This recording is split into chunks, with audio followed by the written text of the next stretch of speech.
Hi there, I'm Jeannie. Welcome to the Upper Craft Room where we make a mess and we create something gorgeous out of it. In this video, we're making a birthday card for my husband using the Crazy Birds and Crazy Things Stamp and Die set by Stampers Anonymous. And this is the card that we end up with. This is for my husband's birthday. I thought he would get a kick out of it, so I decided to bring in, I like these whimsical type of stamps and dies that Tim Holtz created, and these are the Crazy Birds and Crazy Things Stamp and Die sets. And I'm using the Misty, and I start stamping out the birds. I ultimately wanted to use 3 birds on this cardstock, but when I put the 2 down, I seen that there wasn't enough room, so I just did the 1. I really like using the Misty tool because of the positioning. You can get a good position and you're able to stamp your dies. And in the case of you having to, oops, I got a little oopsie there, so I had to flip my cardstock over. But in the event that you don't get a good impression the first time, you can stamp it again with this tool because the positioning is precise. I love using this tool over stamping blocks because of this fact right here. And you'll see with these stamps, I don't get a good impression the first time, and so I do have to stamp over them again. Thank God for the Misty, because it really helps to keep it in the right position that it needs to be in.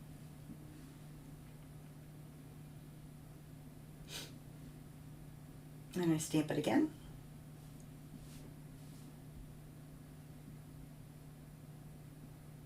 And then I get that really nice crisp stamp. If I had this to do over again, so I finished stamping all of my birds. If I had this to do over again, I wouldn't use that stamp pad in the Misty. It's not necessary because these stamps are so thick. As you can see, they're not like the polymer stamps, the clear stamps. These are just very thick and they don't really need a stamp pad. This is a brand new stamp, so I went ahead and popped all of these out.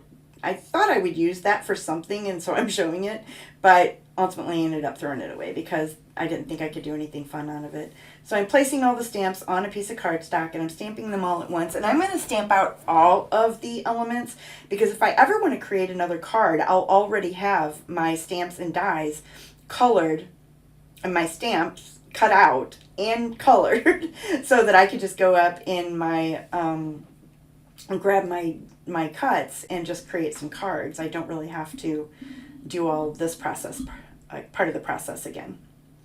So I'm going through all of these and I am cutting them out.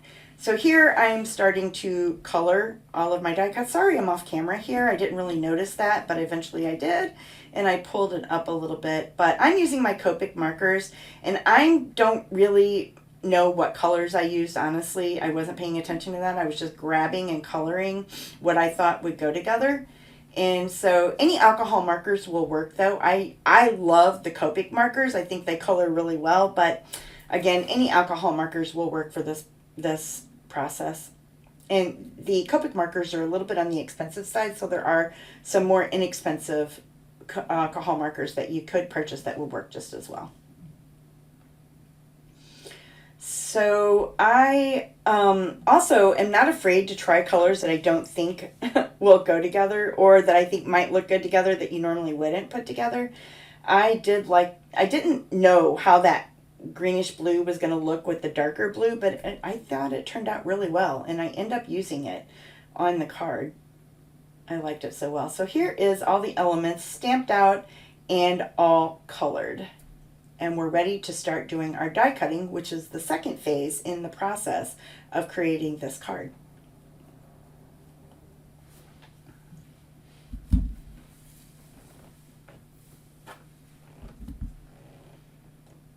And now we're going to move on to the next phase.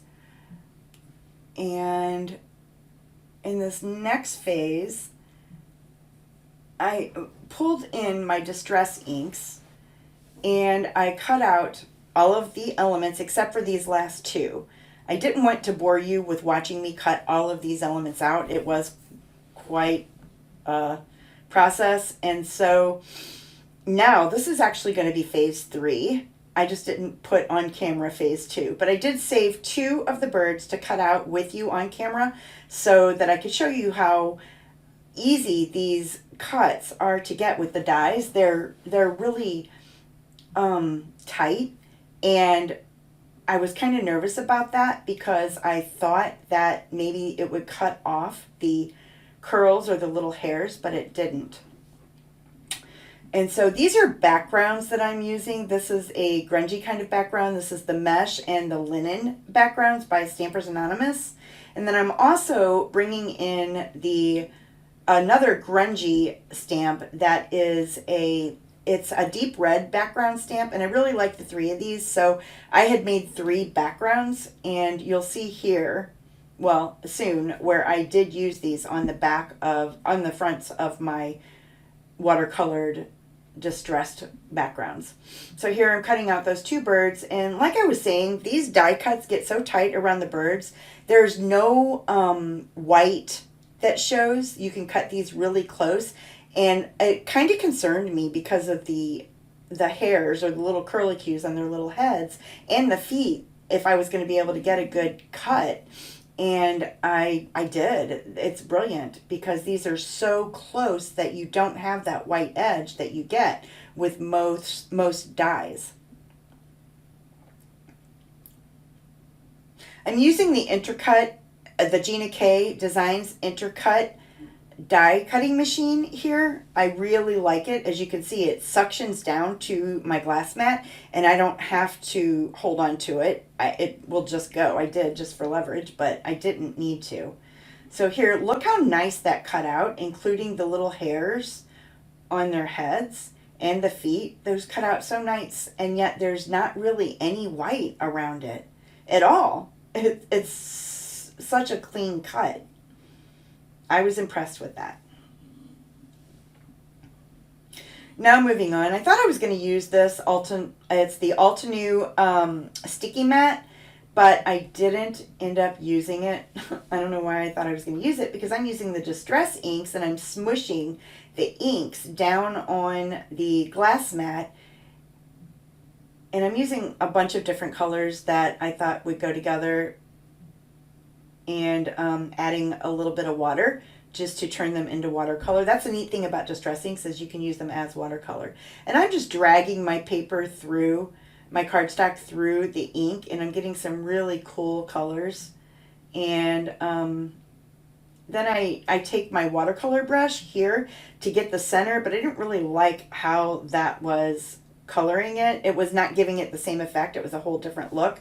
So I ended up tamping it down into the ink to get more ink on it. So those are the 3 backgrounds that I created. And the one background I did end up using the watercolor brush just to brush it on and get that background, but I don't end up using it on this card.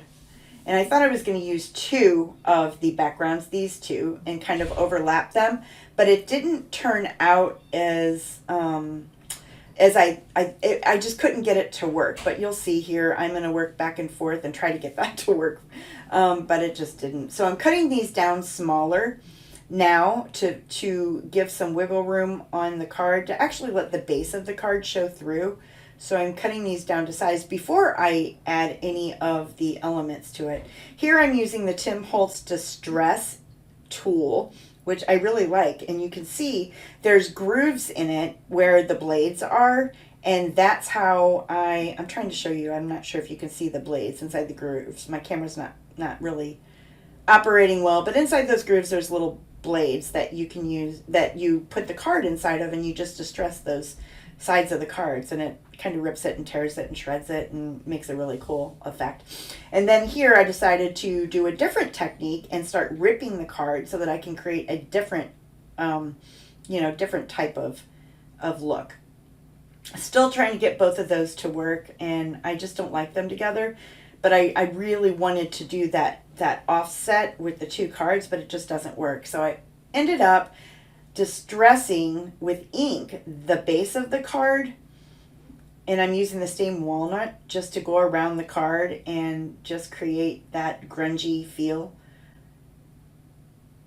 and none of this was planned. I'm kind of doing all of this. I kind of knew what tools I was going to use and what colors and things like that, but I really didn't plan out anything else. So I did that, and I finished with that, and then I'm still trying to make that work, and doggone it, it just doesn't look good to me. And I'm trying to like fit it on the card differently in different ways, and doing all these different like things to try to get that to work, and it was just too much. So I put the purple background to the side, decided to use that for a whole different card someday, and I'm just going to use these two right here. And this is where I take my watercolor brush, and I want to move that ink around again. And and move that ink around so that I can get more of that grungy feel in my card, and not so much of that stark white. So that's the neat thing about distress ink, is anytime you add more water to it, you can get a whole different look, even if it's dry. But then my cardstock got wet, so then I ultimately had to heat dry it. It warped, so then I decided to tear it apart and make that a grounding layer for my background layer, which I ended up really liking a lot. That went well to me, and I just got a different background stamp. I cut this cardstock, the grounding layer, down a little bit so that my base layer would show through, and then I offset that on the background layer on the grounding layer. So now I'm using a dotted tape runner to adhere my background layer to my grounding layer, and I'm offsetting that a little bit so that I can add some interest, which is really what I wanted. And so I got the effect I was going for. I just had to use a different background. So now I'm using the dotted tape runner again to stick the grounding layer to the card base. And then my card is here all finished and ready for the elements to be put together. So I have to decide where I'm putting them, and I decided to go portrait rather than landscape. I just thought it looked better that way, and I'm using my foam tape. I have a very large roll of foam tape, and I'm using that to pop up the birds, and I wanted to place them first so I knew where everything else was going to go.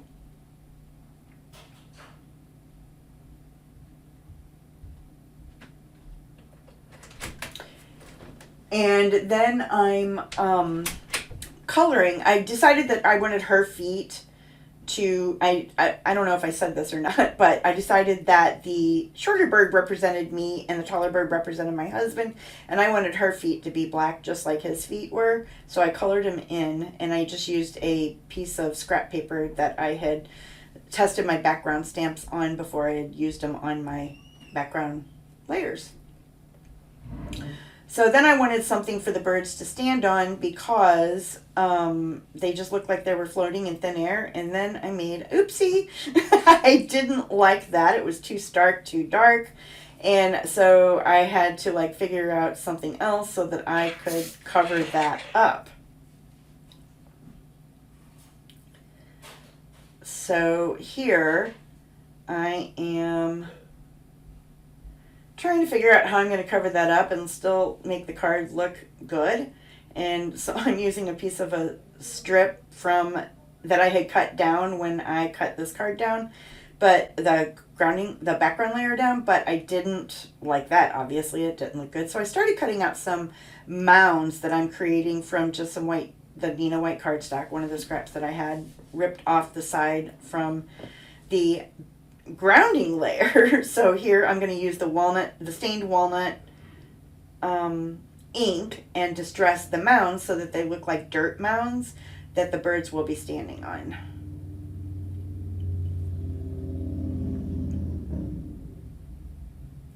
I don't really like to waste ink, so you'll see that I'm going to drag that second layer through the ink, but figured out that it doesn't really work, so I ended up having to go back to, that doesn't work.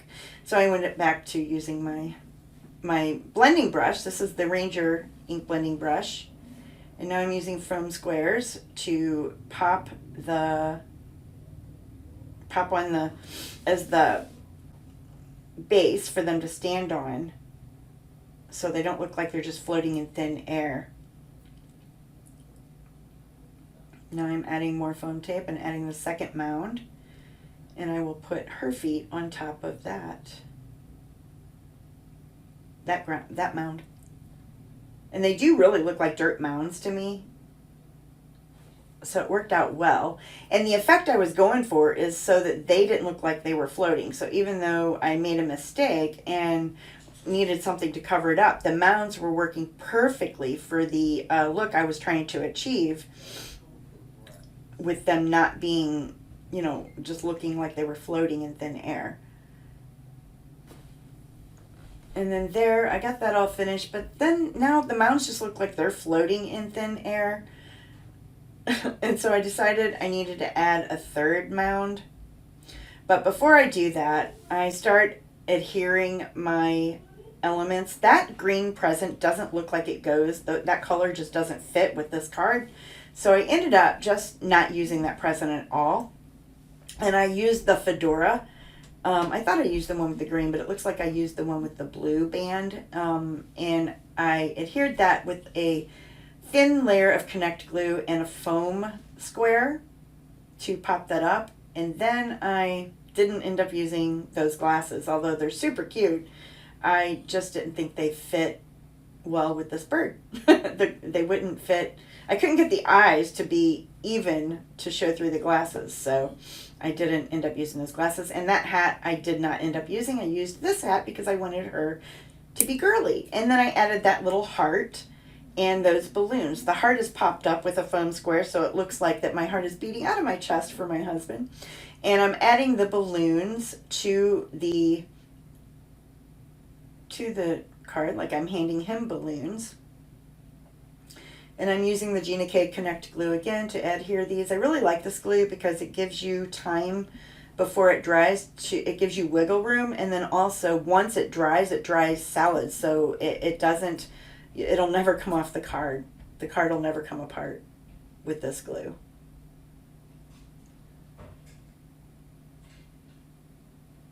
So I get those balloons on there and my glue gets stuck. And this is where I'm adding that third mound. Like I was telling you, I just thought that the mounds looked like they were floating in thin air. So I added a third mound and then added those mounds back in on top of it. And it really made a difference. And I don't know why, because they're really not that much lower, but it gave it a ground. Like it was supposed to be there. So then I'm gluing the feet down so that they don't fall behind the mounds. Now that I've added that third mound in there and the foam squares, I wanted them to be glued to the mound so their feet didn't move. And then there's that part of it. I'm cutting the ends off so that they're the same, length as the background layer. And I'm using that distress tool to kind of make that not so stark of an edge. And there, I really like how that turned out. However, then I started to stamp out I got to clean up my mess first here. And then I need to add the sentiment. So I'm using the Crazy Talk, the Crazy Talk stamp set, but I didn't show the Crazy Talk stamp set from Stampers Anonymous in the beginning because I didn't have it. And I didn't realize I needed it until I went to go add the sentiment, and I didn't have one that really went with this card. They were too scripty or too elegant for this type of card, so I ordered the Crazy Talk, and I'm glad I did because it really works. So again, I'm using the Nina White cardstock to stamp out the Happy Birthday sentiment. And again, if I had it to do over, I would not use that stamp pad in the back. These stamps are thick enough that you don't need a stamp pad, but hindsight's 20/20. Next time. Next time. Here I'm using the Gina K ink to stamp out my Crazy Talk Happy Birthday sentiment. And again, because of the positioning tool, I was able to get a good crisp stamp. It didn't really stamp well the first time, so I did it again. And I am so sorry about the blurriness, but my camera it's having a hard time focusing on the main thing. It's going for my hands and not the project, and I don't really know what to do about that. So I I'm not sure how to make that not do that. Here I'm using the Tim Holtz small paper trimmer to cut out my sentiment.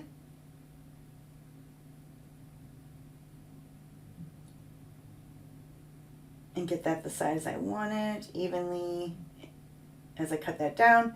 And then I distress the sides of it so that I can make that match the grunginess of my card. This is such a fun card to make. I really enjoyed this whole process of doing this.